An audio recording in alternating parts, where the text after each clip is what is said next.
Good morning students. BA first year first sem history की online कक्षा में आप सबका स्वागत है। आज का हमारा चैप्टर रहेगा चैप्टर 2, प्राचीन भारतीय इतिहास के स्रोत, sources of ancient Indian history. प्यारे विद्यार्थियों, इतिहास को केवल कपोल कल्पना पर नहीं वरन तथ्यों पर आधारित होता है। इन्हीं तथ्यों को इतिहास के स्रोत कहा जाता है। ये स्रोत ही वे उपकरण हैं जिनसे इतिहासकार इतिहास की रचना करता है।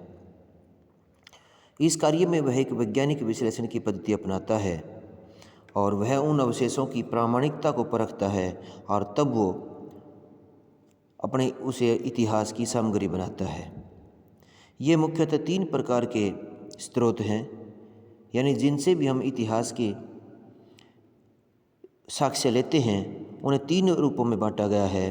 पहला है पुरातात्विक स्रोत, दूसरा साहित्यिक स्रोत और तीसरा विदेशी यात्रियों के वृत्तांत।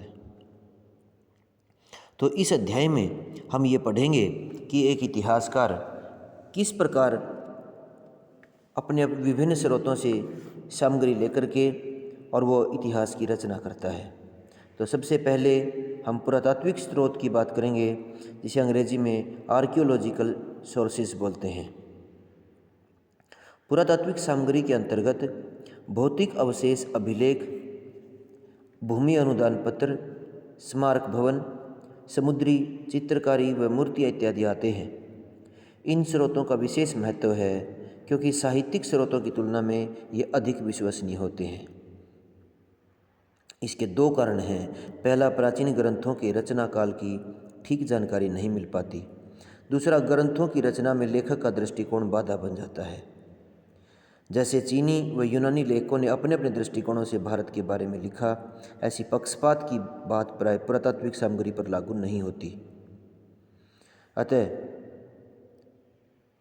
पुरातात्विक स्रोत अधिक मान्य होते हैं। अभिलेख, प्राचीन भवन, मुद्राएं, मानव द्वारा प्रयोग की गई दैनिक जीवन की वस्तुएं, ये अपने युग की गाथा को व्यक्त करती हैं। तो पुरातात्विक स्रोत में सबसे पहले हम अध्ययन करेंगे भौतिक अवशेष का। भौतिक अवशेष अथवा दैनिक जीवन में प्रयोग की जाने वाली वस्तुओं के अवशेष हमें सही अर्थों में उस समाज के सभी पक्षों के बारे में बताते हैं। आदिम मानव की सारी जानकारी पाषाणों के अवशेषों से हमें प्राप्त होती है।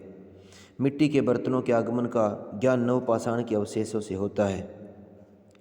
विभिन्न प्रकार के मृद भांड भी अपने समय की जानकारी देते हैं। जिस काल के लोग जिस धातु का उपयोग करते थे वह उनकी सोच, जीवन शैली और आर्थिक स्थिति के बारे में स्पष्ट करती है। कुछ भौतिक सामग्री तो बिना खुदाई के प्राप्त हो जाती है, जबकि अधिकतर सामान खुदाई से प्राप्त होता है। खुदाई स्थल के लिए टीला शब्द का उपयोग किया जाता है, जो सतह से एक उभरा हुआ स्थान होता है और जहाँ पुरानी सभ्यता के अवशेष दबे पड़े हैं। ये इन्हीं अवशेषों से हम इतिहास की जानकारी लेते हैं। दूसरा,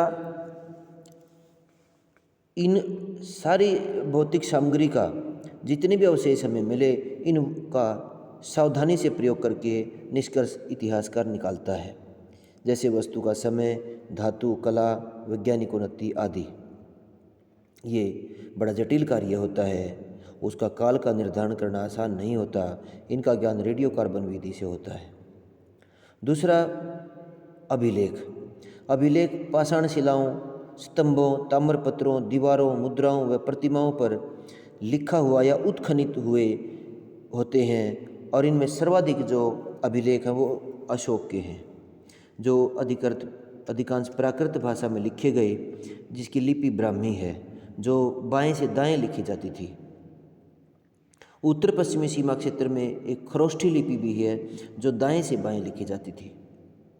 ये हैदराबाद थमास्की से प्राप्त अभिलेखों में अशोक का एक अन्य नाम वर्णित है, जिसमें उसे प्रियदर्शी या पियदर्शी कहा गया है। तो सबसे प्राचीन अभिलेख हड़प्पा कालीन है। ये भाव चित्रात्मक लिपि है, अभी इसे पढ़ा नहीं जा सका है। कुछ अभिलेख तो शासकों द्वारा दिए गए आदेश हैं, जैसे कि अशोक से संबंधित हैं। तो इन अभिलेखों से भी हमें उस समाज के रहन सहन और उनकी कार्यशैली का पता चलता है। गैर सरकारी अभिलेखों में वेशनगर विदिशा का गुरुड़ लेख भागवत धर्म का ज्ञान कराता है। इसके बाद कुछ भूमि अनुदान पत्र होते हैं, इन्हें ताम्र पत्र भी कहते हैं। ये जिनमें शासकों सामंतों द्वारा भिक्षुओं ब्राह्मणों मंदिरों तथा जागीरदारों को राजस्व या दान में दिए गए गांवों या भूमियों का वर्णन है। ये भाषा प्राकृत संस्कृत तेलुगु व तमिल है और ये स्रोत 600 से 12 ईस्वी के मध्य पाए गए हैं। और विशेषतः दक्षिणी भारत के राजा जो थे, जैसे पल्लव चालुक्य पांड्य राष्ट्रकूट चोल गुज्जर प्रतिहार इत्यादि, उनकी जानकारी इसमें मिलती है। कहीं कहीं भारत में सामंती या राजपूत व्यवस्था के बारे में पता चलता है और उनके सामाजिक आर्थिक राजनीतिक जीवन का भी पता चलता है। फिर इस स्मारक और भवन से भी हमें तत्कालीन इतिहास के बारे में बताती हैं। सैंधव सभ्यता के बारे में जानकारी भवनों व नगरों से मिली है जो पूर्णतः विकसित प्रतीत होती है। पाटलिपुत्र मौर्य वंश के सबसे के बारे में, तक्षशिला मौर्यों व कुषाण वंश के बारे में, नालंदा व उज्जैन गुप्त वंश के बारे में, दिल्ली के कुछ भवन दिल्ली सल्तनत की तस्वीर हमें देते हैं। जहाँ कला का ज्ञान होता है वहीं सामाजिक धार्मिक आर्थिक व व्यापारिक पक्ष भी उभर कर सामने आता है। गुप्त काल के मंदिर उनकी सोच बताते हैं, तो कनिष्क के भवन यूनानी प्रभाव को बताते हैं। तो स्मारक और भवनों से भी हमें अपने इतिहास का पता चलता है। ये भवन नगर एवं स्मारक क्षेत्र विशेष की पूर्ण जानकारी कराने में सक्षम है। फिर इसके बाद मुद्राओं ने भी प्राचीन भारतीय इतिहास को समझने में योगदान दिया है। इनके अध्ययन को पुरालेख शास्त्र कहते हैं। इन मुद्राएं अथवा सिक्के में किसी भिन्न भिन्न क्षेत्रों में भिन्न भिन्न धातुओं के रूप में मिले। मुद्राओं से शासक की प्रशासनिक योग्यता, वंशक्रम, तिथि, दरबार आदि का ज्ञान होता है और इससे तत्कालीन समाज की सामाजिक आर्थिक धार्मिक स्थिति का भी ज्ञान होता है। सिक्कों की बनावट को देखकर उनकी वैज्ञानिक उन्नति और उनकी बनाने की कला का भी आभास होता है। यदि विदेशों के सिक्के भारत के सिक्के विदेशों में प्राप्त हों तो हमें इस बात का भी पता लग चलता है कि हमारा व्यापार उन क्षेत्रों के साथ था, तभी उनके सिक्कों का आदान प्रदान हुआ है। जैसे इनमें हिंद यूनानी 30 सिक्के हमें मिले हैं जो इस बारे में विस्तृत ज्ञान कराते हैं। मौर्य उत्तरकाल के सिक्के सीसा, टीन, तांबा व कांस्य व चांदी के हैं। कुषाणों के सिक्के शुद्ध सोने के हैं। बौद्धकालीन सिक्कों पर मछली, पेड़, अर्ध, चंद्र, हाथी इत्यादि के चित्र हैं। गुप्त काल में सिक्कों पर विष्णु व गरुड़ के चित्र मिले हैं और समुद्रगुप्त के सिक्के पर अश्वमेघ पराक्रम शब्द अंकित लिखा गया है। उसे सिक्के पर वीणा बजाते हुए देखा जाता है, तो उसके विजेता होने व संगीत प्रेमी होने का परिचायक भी है। तो इससे हमें जानकारी मिलती है। इसके बाद मूर्तियों की बात करें तो मूर्तियों भी भारतीय प्राचीन इतिहास के स्रोत हैं। उसी प्रकार की मूर्तियां भी इतिहास के निर्माण में महत्वपूर्ण योगदान देती हैं। कुषाण व गुप्त काल की सर्वाधिक मूर्तियां हमें प्राप्त हुई जो जनसाधारण की धार्मिक आस्थाओं पर प्रकाश डालती हैं। हमारी इन मूर्तियों पर विदेशी प्रभाव भी है। बरहूत, बोधगया, अमरावती की मूर्तियां जनजीवन के प्रत्येक पक्ष को बताती हैं। इसके बाद कोणार्क के इसी जैसे एलोरा गुफा से प्राप्त किया गया कोणार्क के सूर्य मंदिर की चित्रकारी भी अपने युग का प्रतिनिधित्व करती है। पुरातात्विक स्रोतों की सीमाएं। इतिहास की पुनर्रचना में पुरातात्विक स्रोत विश्व स्रोत माने जाते हैं, परंतु इनकी भी अपनी सीमाएं हैं। जैसे बहुत से अभिलेख में उनकी उत्कीर्ण करवाने वाले राजाओं के विचारों को बढ़ा चढ़ाकर लिखा होता है। कुछ अभिलेख पढ़ने लायक नहीं हैं और कुछ अभी भी टीलों के नीचे पड़े हैं जिनके निकालना आसान नहीं है। और इसके बाद दूसरा जो स्रोत है इतिहास को जानने का, वो साहित्यिक स्रोत। प्राचीन भारत में साहित्य पर्याप्त मात्रा में मिलता है। इससे अपनी तरह का ऐतिहासिक बोध होता है जो यूनानियों के या आधुनिक इतिहास की धारणा से भिन्न है। भारतीयों ने राजनीतिक घटनाक्रम को क्रम से लिखने की बजाय विचारों और परंपराओं पर बल दिया या फिर धार्मिक ग्रंथ लिखे। बहुत से ग्रंथों में उनकी रचना काल भी स्पष्ट नहीं है। संभवतः उस युग की यह जरूरत थी, लेकिन इतिहास लेखन में इन स्रोतों की यह कमी एक बड़ी बाधा है। इसलिए इतिहास के पुनर्निर्माण के लिए इन स्रोतों का बड़ी सावधानी और विवेकपूर्ण तरीके से प्रयोग किया गया है। साहित्यिक स्रोतों को हम 3 भागों में विभाजित करते हैं: धार्मिक साहित्य, ऐतिहासिक साहित्य और अर्ध ऐतिहासिक साहित्य। सबसे पहले धार्मिक साहित्य की बात करें तो ये विभिन्न धर्मों से संबंधित है। उनके दर्शन, विचारधारा, आदर्श, व्यक्तित्व तथा घटनाओं इत्यादि के बारे में जानकारी मिलती है। इससे हमें समाज के प्रत्येक वर्ग के बारे में कम या अधिक लेकिन ज्ञान मिलता है। त्रुटिपूर्ण यह है इसका पक्ष कि इसमें कल्पित बातों का समावेश भी होता है, जो आज के वैज्ञानिक युग में जिन पर विश्वास नहीं किया जा सकता। प्राचीन भारतीय इतिहास की जानकारी ब्राह्मण, बौद्ध व जैन के साहित्य से उपलब्ध होती है। तो सबसे पहले धार्मिक साहित्य में हम अध्ययन करेंगे ब्राह्मण साहित्य का। ब्राह्मण साहित्य में वैदिक साहित्य में प्राचीन भारतीय वैदिक धर्म की पुस्तकों में प्राचीन भारत का विस्तृत उल्लेख किया गया है। वेद शब्द की उत्पत्ति विद अथवा जानना से हुई है, जिसका तात्पर्य ज्ञान से है। वेद एक पीढ़ी से दूसरी पीढ़ी तक मौखिक रूप से बोलकर याद कराए गए, इसलिए सुनकर ग्रहण करने के कारण इन्हें श्रुति भी कहा जाता है। 4 वेद हैं, ऋग, साम, यजुर एवं अथर्व की संहिताएं मंत्रखंड में हैं और इन चारों वेदों से संबंधित साहित्य है। वेदों से संबंधित साहित्य का अर्थ है प्रत्येक वेद के साथ ब्राह्मण जुड़े हुए हैं जो वेदों की व्याख्या करते हैं। ब्राह्मण के अंतिम भाग को आरण्यक बोलते हैं और इन आरण्यक ग्रंथों के साथ उपनिषद भी जुड़े हैं। साहित्य का संक्षिप्त वर्णन हम इस प्रकार से कर सकते हैं। सबसे पहले वेद। ऋग्वेद सबसे प्राचीन ग्रंथ है, जिसमें 1028 सूक्त हैं और इसमें लगभग 10,580 मंत्र हैं। इन्हें 10 मंडलों में या अध्यायों में बांटा गया है।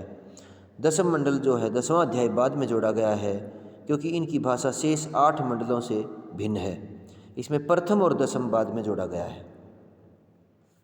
ऋग्वेद को दुनिया का सबसे प्राचीन ग्रंथ स्वीकार किया गया है, इसलिए इसे मानव जाति का प्रथम विधान भी कहा गया है। इसमें ऋषि कुलों द्वारा रचे गए मंत्रों को देवताओं की प्रशंसा में, बलि के समय था अन्य प्रथाओं के समय इन मंत्रों को गाया जाता है। सबसे अधिक मंत्र इनमें अग्नि, इंद्र और वरुण देवता को संबंधित हैं।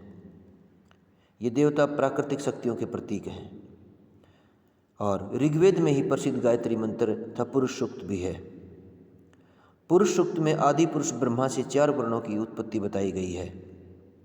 दूसरा सामवेद, जिसमें साम का अर्थ है मधुर गान। सामवेद को मधुर गीतों का संग्रह भी कहा जाता है। इसमें 1603 गीत हैं और इन गीतों में 99 गीतों को छोड़कर सभी ऋग्वेद से ही लिए गए हैं। तीसरा यजुर्वेद की अगर बात करें, ये अनुष्ठानिक वेद है। इसमें इसका उद्देश्य यज्ञ संबंधी विधियां बताना था। यजुर्वेद में प्राचीनतम गद्य साहित्य शामिल है। इसके बाद अथर्ववेद है, ये 3 वेदों से भिन्न है। इसकी रचना बाद में हुई। इसमें 731 सूक्त, लगभग 6000 मंत्र हैं और ये 20 मंडलों या अध्यायों में विभाजित है। ये अधिक महत्वपूर्ण और रुचिकर है क्योंकि इसमें निम्न वर्ग के लोगों की लोकप्रिय मान्यताओं और विश्वासों का वर्णन भी मिलता है। इसमें जादू टोनों से संबंधित मंत्र हैं। इसमें अनेक बीमारियों से बचाव और औषधियों का भी वर्णन है। बहुत से लंबे समय तक इसे वेदों की श्रेणी में नहीं माना जाता था, क्योंकि वेद त्रि में प्रथम 3 वेद ही शामिल थे। ये चौथा शामिल किया गया है। इसकी 2 शाखाएं हैं, शौनकीय और पैपलाद। इसके बाद ब्राह्मण। वैदिक साहित्य के बाद ब्राह्मण ब्राह्मण ग्रंथों में वेदों की ऋचाओं की व्याख्या की गई है। ये भी गद्य शैली में है। इनमें वेद ऋचाओं, विभिन्न बोलियों, अनुष्ठानों, यज्ञों के अंतर्गत अंतर संबंधों की व्याख्या इसमें की गई है। प्रत्येक वेद से जुड़े अनेक ब्राह्मण हैं। ऋग्वेद के साथ ऐतरेय तथा कौशिक की ब्राह्मण हैं। सामवेद के साथ तांड्यामय या जैमिनीय ब्राह्मण हैं। तैत्तिरीय ब्राह्मण कृष्ण यजुर्वेद तथा शतपथ ब्राह्मण शुक्ल यजुर्वेद का हिस्सा है। गोपथ ब्राह्मण अथर्ववेद से जुड़ा हुआ है। इसके बाद आरण्यक। ब्राह्मण ग्रंथों के अंत में जोड़े गए भाग को आरण्यक बोलते हैं। इसका अर्थ है वन, यानी इसकी रचना वनों में रहने वाले ऋषियों तथा उनके शिष्यों के द्वारा की गई, इसीलिए इसको आरण्यक बोलते हैं। इनका संबंध अनुष्ठानों, यज्ञों से न होकर दार्शनिक सिद्धांतों से और रहस्यवाद से है। ये प्रारंभिक काल की अनेक धार्मिक रीतियों का विरोध करते हैं तथा ये तप पर बल देते हैं। ये ज्ञान मार्ग, ये कर्म ज्ञान उपनिषदों में प्रतिपादित ज्ञान मार्ग के बीच का सेतु है। और ऐतरेय, कौशिकी, तैत्तिरीय और बृहदारण्यक सबसे महत्वपूर्ण है। इसके बाद उपनिषद आए। उपनिषद शब्द की उत्पत्ति उपनिष धातु से हुई, जिसका अर्थ है पास बैठना, यानी शिष्य गुरु के समीप बैठकर आध्यात्मिक जिज्ञासाओं को शांत करता था।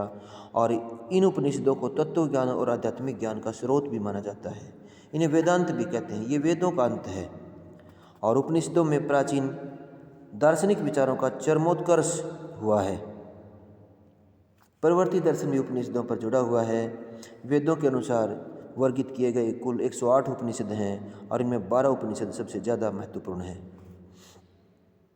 इनमें आत्मा, परमात्मा, जीव, प्रकृति, मोक्ष आदि विषयों पर विचार किया गया है।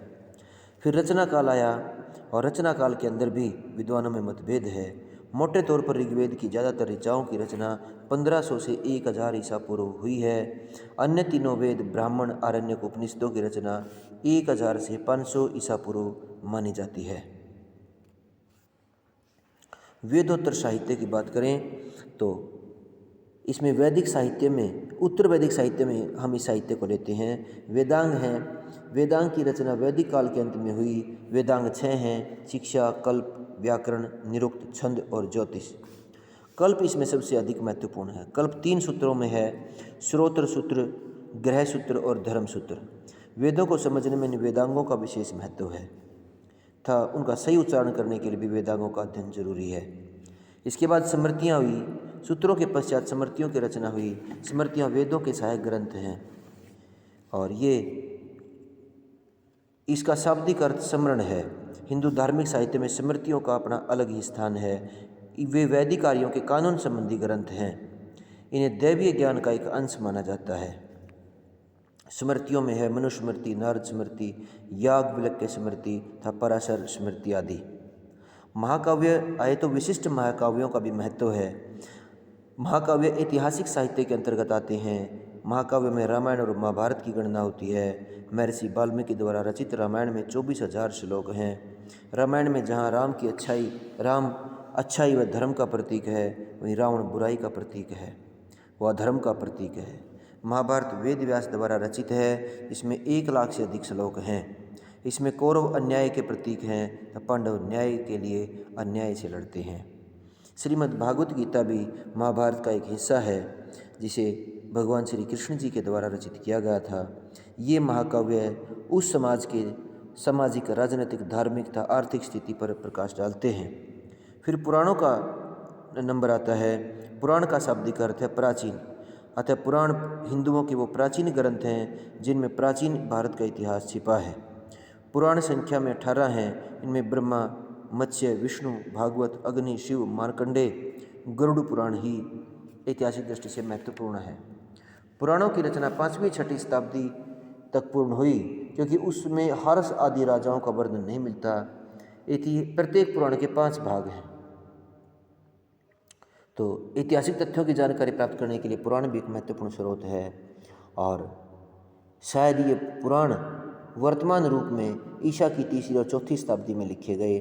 यद्यपि इनका वंशक्रम अलग अलग है, फिर भी इनमें अनेक महत्वपूर्ण जानकारी प्राप्त होती है। इसके बाद जो साहित्यिक स्रोत की बात करते हैं तो हमने इसमें ब्राह्मण साहित्य का अध्ययन किया, धार्मिक साहित्य में वेदोत्तर साहित्य का अध्ययन किया, और इसके बाद बौद्ध साहित्य व जैन साहित्य, और इसके बाद आया विदेशी यात्रियों का वृत्तांत। जो इस चैप्टर के मुख्य पॉइंट हैं वो अगले वीडियो में करेंगे। तब तक के लिए धन्यवाद।